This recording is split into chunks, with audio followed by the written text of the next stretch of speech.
Whenever I talk about exploring non-D&D titles, there's always a bit of defensiveness. D&D is often the first game people play in the TTRPG space, and often at an age where they are establishing very important friendships and identity concepts. It's easy to think that D&D itself is responsible for these connections and discoveries, but it's really due to the magic of shared storytelling and problem solving that comes with playing any TTRPG. Often, people are playing D&D because they just don't know that there are alternatives, but they might be happier with another type of game altogether. Now, before we go any further, it's certainly fine to enjoy D&D, and if you love D&D, don't come for me. No one's taking it away from you. No one's saying anything about who you are as a person for you playing it. Continue to play it if you like it. However, it has been my experience that most people who say they really like D&D are much more invested in the brand identity of what it means to be a D&D player and the sort of social cachet that comes with that than they are fans of the game for what it is. It's very, very common for self-ascribed fans of D&D to admit to disliking large parts of its established rules, or to improvise or modify one or more parts of the game to accommodate an entirely different style of play. Sometimes those modifications are so comprehensive that it makes me, a fan of other games, wonder, why do they not just play something else? Typically, the answer they'll give is that they're just not familiar with anything outside of D&D, don't think they have the ability to learn something outside of D&D, and they just don't realize that D&D may be making them work harder than they need to enjoy their time at the table. Some people struggle with games that are heavy on math and complicated character builds. Some people are overwhelmed when presented with too many options for character abilities. Some people would just prefer to play a more free-form game where they are able to develop a character arc for their favorite PC without having to follow the strict restrictions of a class or race dynamic. Some players would rather just explore higher concept characters like gods or monsters that are not as easily inserted into a sword and sorcery narrative. Some players just don't love Western high fantasy tropes and aesthetics and would prefer a different setting. And some players would rather play a game defined by narrative tension such as romance, intrigue, or horror rather than combat and action. There are even some players who would rather play games created by another company altogether due to their own personal objections to Hasbro and Wizards of the Coast and their ongoing business practices.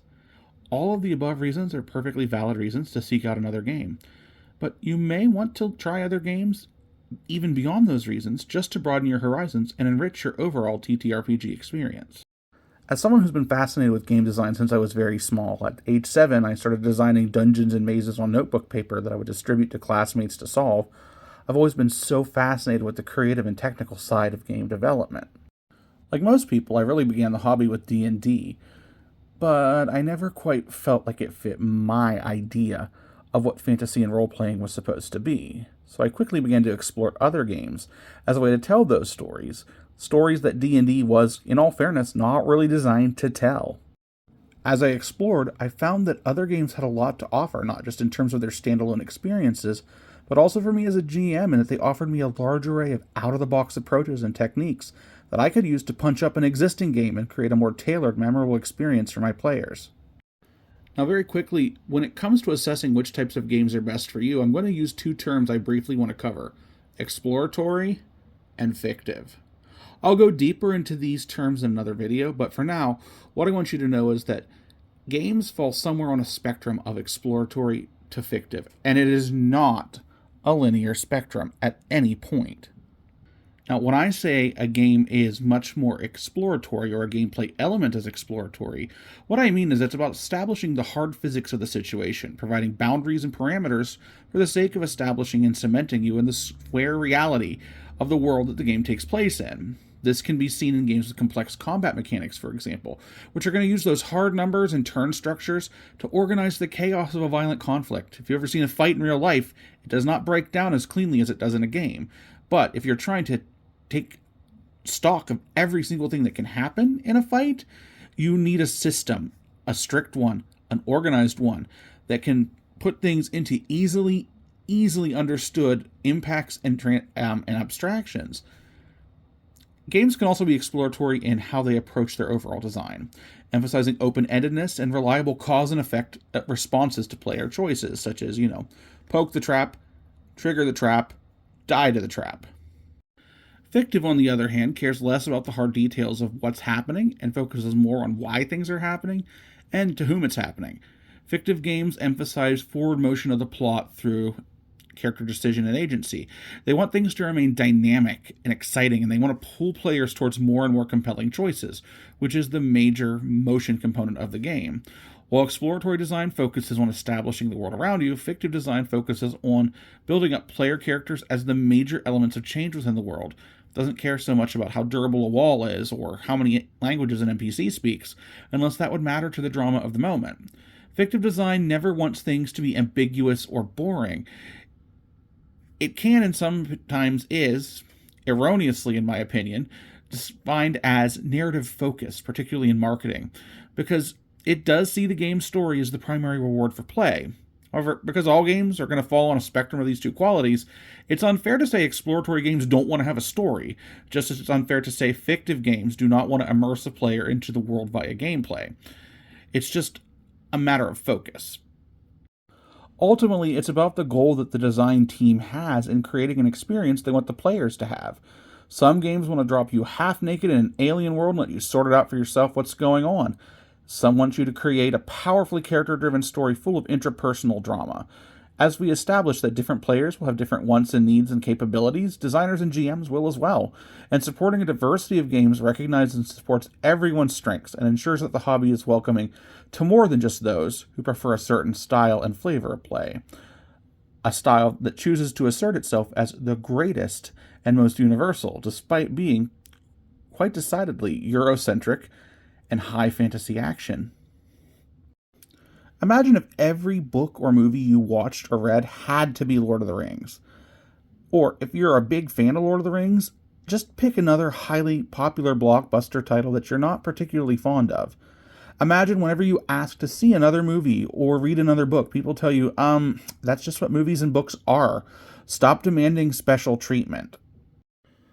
Wouldn't that just make you less likely to ever want to go to the movies or read a book if you were treated like that? Imagine then how many potentially fantastic players, how many creative minds and wonderful new friends, great campaign groups are now excluded from the hobby because we've allowed a monoculture to be present. So I'm sure you're asking by now, okay, when do we get into learning about how to get into non-D&D games? Well, before we do that, first, we just have to ask ourselves, am I looking for a more exploratory experience, which is going to be more akin to D&D in terms of preparation, combat, and rules reliance? Or for a more fictive experience, which is going to be less like D&D, and where there's a higher emphasis here now on crafting personality and role in the story, and less emphasis on class features, equipment, builds, and, all that bookkeeping you might not be a fan of.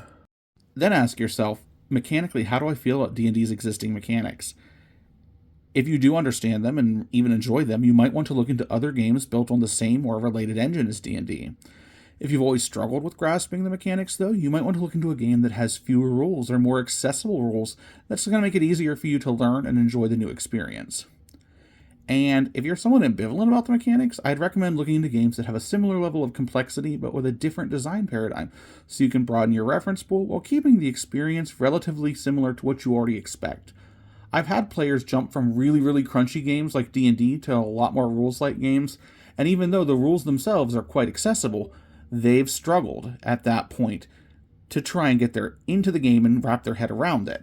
It's because it's so different. So, if the rules have never been a problem, but you're not a huge fan, keeping it into a relative level of similar complexity without necessarily keeping it in the D&D family can be a good idea. And if you're really adventurous, just pick something off the shelf that has cool art or a cool concept and dive right in.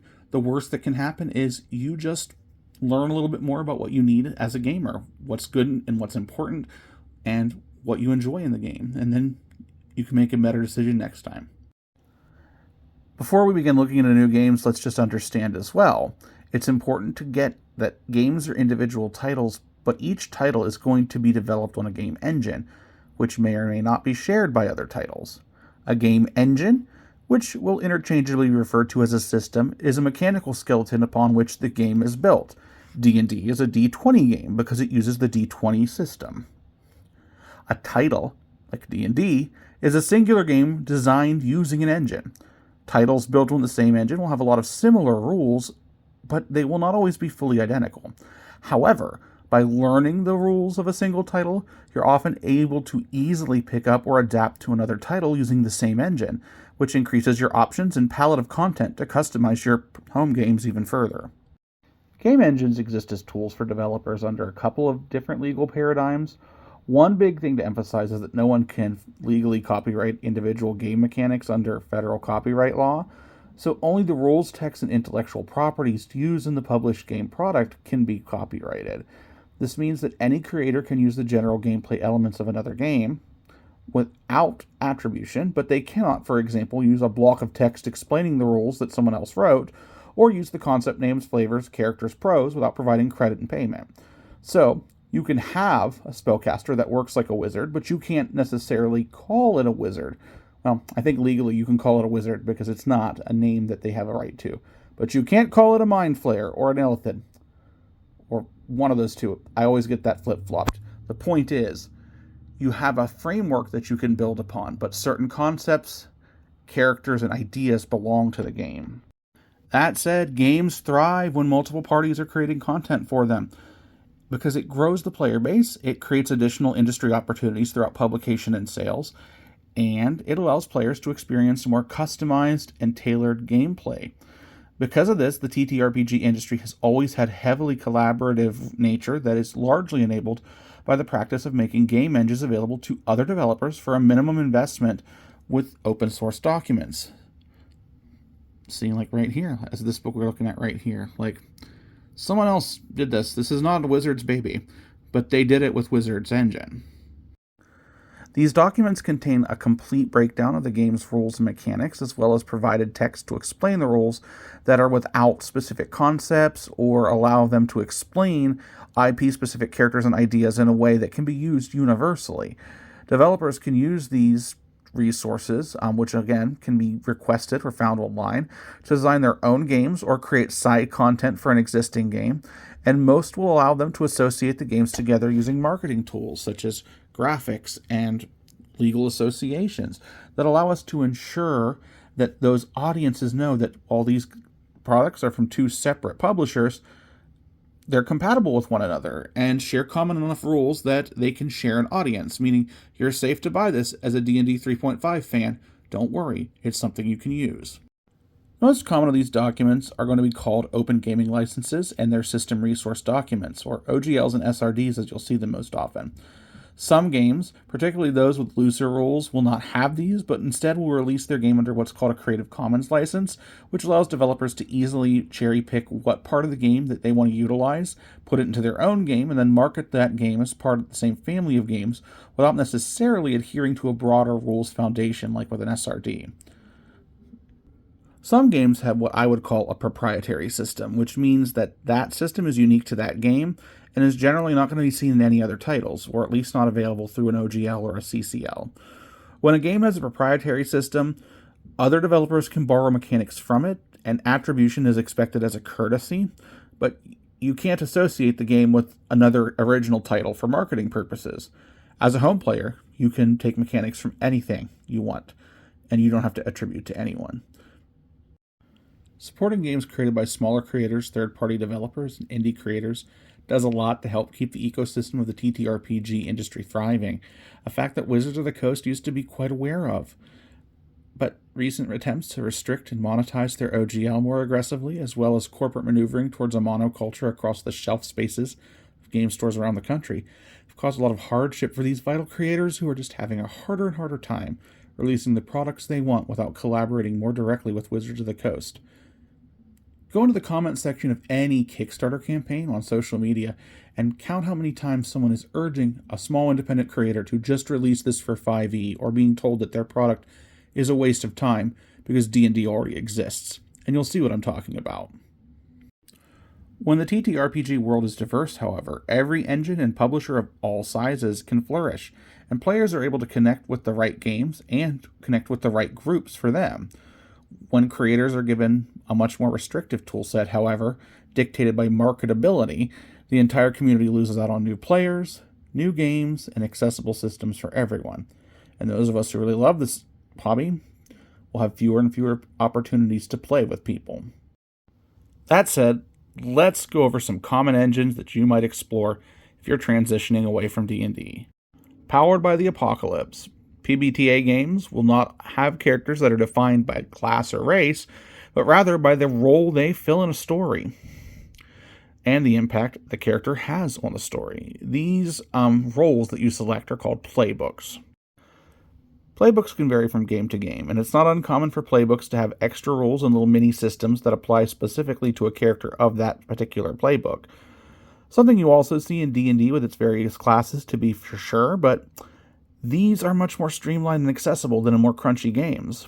Some PBTA games will have statistics for their characters, like this one here, Masks, Next Generation, but those are mostly there to just influence die rolls and don't really determine what your character's limits are, for example. Some use alternate methods to modify die rolls as well. It's important to note that not all PBTA games will have stats. One important thing, though, to understand about PBTA games is that they do encourage open-ended role-playing in most situations. But in situations where there are established stakes for the players, the means by which those resolve are done using a selection of flexible but defined actions called moves. Moves occupy a design space that skills typically would in D&D, but they're not something that's individually selected or assigned to a character the way skills would be. You can't, for example, just not have the move skirmish if the game has a move called skirmish. Everyone can skirmish, and they can skirmish in and out of combat depending on what the situation calls for. In a case where a physical altercation would be relevant, a skirmish is probably going to involve a weapon or martial arts, or just beating each other up. In a courtroom or testifying before a Senate subcommittee, a skirmish is going to be intellectual, allowing wordplay and cunning. It's more about what the result is and the intent is, not so much about how it's being done. So, characters will often receive bonuses on assigned and selective moves based on their playbook and other factors, and that allows them to specialize without restricting their ability to use non-specialized moves when it's appropriate. But playbooks will often also have special moves unique to the playbook, which will function like normal moves, but they represent something unique to that type of character, whether that be a special power, a unique ability, or a quality they only possess. PBTA games will often be lower in lethality in that characters often do not have a health stat or HP. Instead, when characters are faced with severe consequences for failure, they accrue things such as statuses, which will overwhelm the character eventually and take them out of action when they become too many. This can be directly, such as having them knocked out, captured, or in some games even killed, yes, or indirectly, such as removing their special abilities, having them deported, making them retire, having them run away, changing their personality. The player decides the form of the outcome in most cases, but in general, even without the threat of character death, there are a lot of narrative risks that face the cast in PBTA games. Low lethality does not mean that you can just run around invincibly. In fact, quite the opposite. And next up here we have GURPS, which is the generic universal roleplay system. It's been around a long time through many editions, and the beauty of GURPS is that you can build anything with it. Think of the system as a huge box of Legos. You can construct any kind of character, any kind of game world, any kind of game direction out of. Like with Legos, though, having a set of instructions does help you get to where you want to go with it, so it can be important for you to have supplements available, more so than with other games. Unless you're heavily experienced with the system, then you most likely already know what you're doing. But as a new player, you can expect to have a couple of different books on hand to build the game you want to build. Prep time and character creation are more involved, but no other system has a way to create custom content quite like GURPS. If you have a really specific idea and the inclination to dig into a crunchy involved system, it's a fantastic option. Gameplay-wise, GURPS uses a 3d6 system, which is similar to a d20 system mathematically, but it's more satisfying for dice goblins who can't wait to roll a fistful of d6s at something. So if you've got players who constantly want to cast Fireball, not so much because it's a good idea, but more because they just like to make things go clack, they might enjoy GURPS. In general, GURPS is going to be a system that is not going to have a lot of pre-generated character options available. It is a point-buy game, meaning that at the beginning of the game, the GM awards characters a sum of points to spend on everything from their stats to their character options to even their flaws, something that some GURPS players will abuse to have really broken characters. That said, it's just as easy to build a very poorly performing character in GURPS. With it being so open-ended, if you have a person who really wants to have a game or a type of character that is going to last for a while because they have a strong attachment to it, a little care is needed to make sure that their build is going to survive. Up next is the Cipher system, one of my personal favorites, so I'll admit to bias, but the Cipher system is primarily defined by two big gameplay features. Its sentence-style character creation approach, in which players compose a 3-phrase sentence that explains their character's roles, abilities, and personality type. Kind of like this: I am a fill in the blank, who fills in the blank, although there are some games that'll add even a 4th phrase. The other major feature is its stat pool system, which replaces traditional stats that provide like a static bonus with a set of renewable pools that can be spent to not only augment the difficulty and success of a player's action, but can be used to resist damage, thus filling the roles of like HP or mana in another game, while also giving the players something they can use to augment the game on the fly. The character creation engine of the Cipher system does preserve D&D's kind of race-class dynamic, but adds a third axis to it, making it so that characters are never samey in this system. In D&D, 2 Wood Elf archers are going to relatively be the same outside of a few small details. In the Cipher system, characters having 3 axes mean that you can have 2 characters that are archers and humans.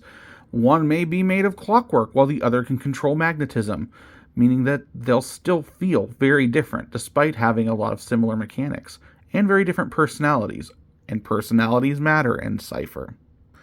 All in all, Cipher's character creation engine shifts the emphasis to who the character is, but also helps preserve the teamwork dynamics of a more conventional RPG, making it very easy for characters to get attached to each other.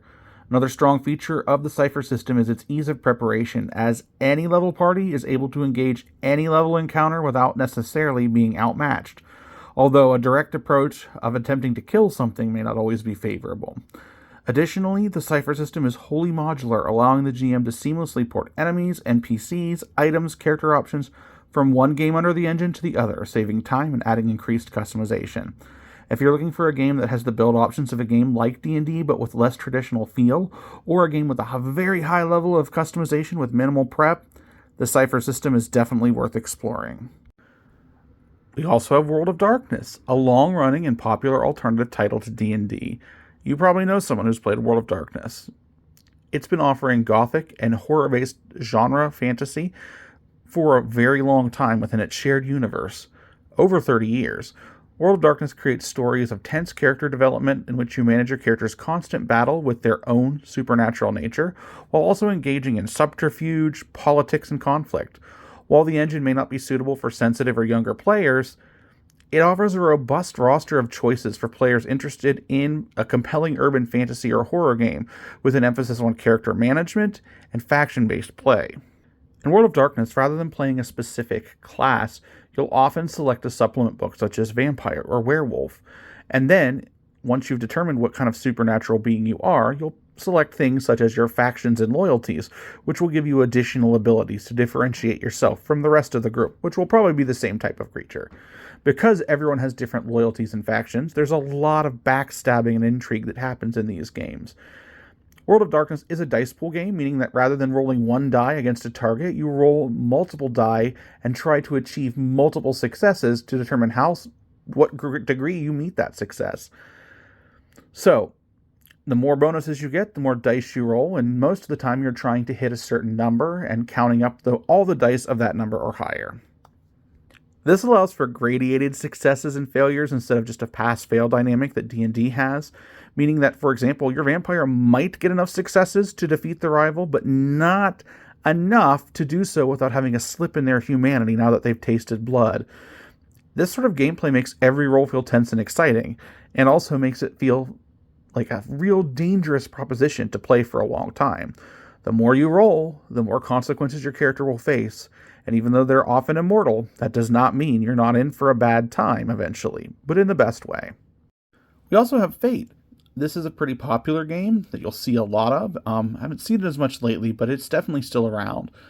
Fate uses proprietary dice called Fate dice, sometimes called fudge dice, but in general, you can use regular d6s just as well. It's just a little nicer to have the branded dice if you have them, but don't feel turned away if you don't have them. So let's talk about Fate as a game. It is a popular fictive engine that defines characters not with mathematical parameters, but rather with descriptive words and phrases. Players then tag these words and phrases when relevant to the situation to add dice to a pool in order to have an increased chance of success. But because the array of phrases and words that define a character can be positive or negative, they can be tagged in your favor or against you by other players or the GM, making the character's core personality a really big part of what happens in the story. Fate is one of the earliest and most successful games to place a focus on fictive play, and it's a great option for players who are intimidated by high levels of math or complex character building options. It's worth noting that individual games on the Fate engine can add greater complexity to the titles than other core rulebooks, but they're never so complicated that they would even compete with something like D&D. Even the crunchiest, fiddliest Fate game is going to be much more accessible for players who are more linguistic than mathematical. So, it's a really good option if that's the type of players you have. And you know what? Even though we are trying to get away from D&D, there are still plenty of D20 games to play. Remember, 5e D&D is a D20 game, but not every D20 game is 5e or even D&D. Many games will have different takes on that D20 rules engine, more than you've ever realized, if you'll really look. And they may use entirely different types of math or progressions to determine how things work. Not every D20 game will use miniatures or battle maps, for example, and many will use alternate metrics for things like movement, speed, even skill checks and magic. It's important, though, to thoroughly read the books that you get for these new systems and not assume that they will work exactly like D&D, because there are often key rules changes. D20 games do, though, have a tendency to use a six stat system, say that 3 times fast, like D&D uses, and it'll often use a 10 to 20 level progression for its character growth. But bear in mind that there are going to be outliers that may involve new stats, stat breakdowns, and progressions, although they're generally going to follow the same basic rule, which is roll D20 math rock and determine what happens. It's also important to realize that there are highly simplified versions of the D20 system that do exist as part of what is called the Old School Renaissance, or OSR movement.